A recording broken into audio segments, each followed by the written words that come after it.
Time now for our rants and raves of the week, and I'm going to start with Dan. I have a rave for the Washington Post, which has run a couple of in-depth stories in the last 2 weeks on the extremely dubious ties between donations to the Clinton Foundation, founded and run by former President Bill Clinton, and the campaign in waiting for Hillary Clinton's presidential bid. This week in particular, there was a terrific follow-up that showed that the Clinton Foundation was accepting some very dubious contributions from countries with bad human rights records like Algeria, at the same time that Hillary Clinton was Secretary of State and Algeria had business before the Obama administration. And it's just, you know, it's good information to have. I'll just leave it there at the moment. All right, Joanna. So I can't decide whether this is a rant or a rave, which is appropriate because I want to talk about the dress that broke the internet. On Thursday night, BuzzFeed reposted a Tumblr post that was about a dress that, depending on how you looked at it and who you are, either was blue with black lace or white with gold lace. And it was the #1 highest traffic story of all time on BuzzFeed. Everyone, it went viral, it went crazy. The rant part of it is that it's a little bit sad that this is the state of the media. You just borrow something someone else posted and you just rake in the page views and the money.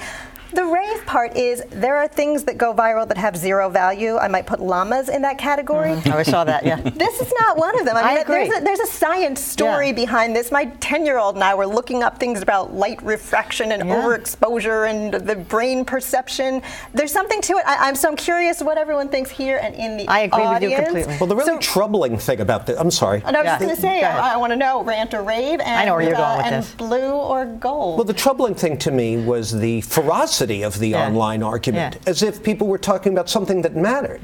And that is, you know, just another step in this descent into hell we're engaged in except the for culture. Perception. You know, it was really a debate about perception. What, are you crazy? You don't see that? Right. So it's not just I disagree, let's go get a beer. It's you're an idiot. I think it's all ephemeral, and I think it's fun. Like you said, it's simply it's science in a way. I think it's a blue dress. Oh no! I'm going to go with that. You're going with blue? And I don't have any problem with it. You know, if everybody gets together and talks about llamas chasing each other in blue dresses for a day, you idiot. That's perfect. That's perfectly reasonable in my mind. All right, we're moving on. It's white and gold. I prefer llamas. Let's go, Justin. What do you got? My rave this week is for Dory Maynard, a journalist and someone who was passionate about diversity in the media, about diversifying our newsrooms. Dory was a Nieman Fellow. Her father, Robert Maynard, was also a Nieman Fellow. The work that she did for the Maynard Institute for Journalism Education was so very important, twofold. Working with newsrooms on how they make their coverage of their communities more inclusive, but also how they make their newsrooms reflect their communities. And today, when we see that so many newsrooms, so many online startups are sort of not reflecting the populace at large, that they're repeating the same sort of mistakes. The work that she did was so much more important. I got to know Did Dory. she die this week? She died this week. I should have mentioned that off the top. She was 56. She died of lung cancer, complications from that. Unfortunately, the second time we've lost someone so important to this industry from lung cancer. But so important that anyone who knew her, who met her, could tell you that the way that she approached this from such a large scale, working with newsrooms, but also working one-on-one with people. She would come and ask you to do something or ask you your thoughts on something at conferences and workshops.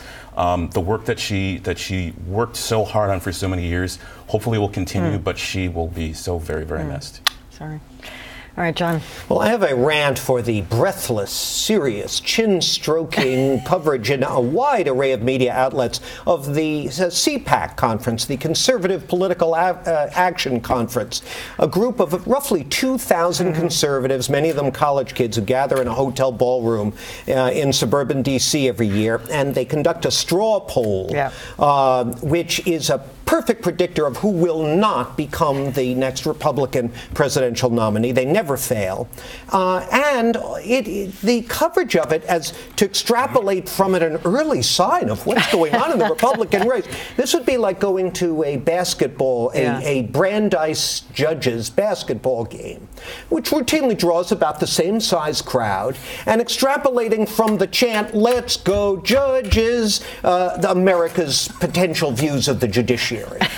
It's insane. It's ridiculous. Please stop it. Okay. All right. Well, I have a rant also this week. This is for this news anchor in Cleveland, Ohio, who was there with her co-anchor on the set, and they're talking about the Oscars, and she's talking about Lady Gaga. And she says, well, you couldn't really hear her voice because of all that, excuse me for saying her word, that jigaboo music. Well, her co-anchor is African-American. That's obviously a pejorative term. And he was absolutely stunned and flabbergasted, didn't say anything. She apologized, but she claimed she had never heard the word before, and she was later suspended for 3 days. But she was trying to cover up, saying if she'd never heard the word, where did it come from? Where'd she come up with it? She had heard of it. I mean, you can't, you know. She should have punted like Scott Walker, clearly. Gee. Yeah. I mean, it was bad. And Good Lord. And then said she made the word up on the fly. Right. Oh, yeah, yeah. Yeah. Well, Huh. and this, you know, the same week that ESPN's Keith Olbermann was suspended for a week, I think, for tweeting with Penn State students, called them arguing pitiful. on Twitter, never a good idea. It was actually a pitiful back and forth, and I at first thought that his suspension was meaningless and shouldn't have happened. And then when I read the entire Twitter exchange, I happen to think they got that one right too. Anyway. That's our show. Tell us what you think. You think CPAC is worthy of all the attention. What color is that dress? All right, weigh in on our website, beatthepress.org. You can also catch up on past episodes or watch any of this show you may have missed.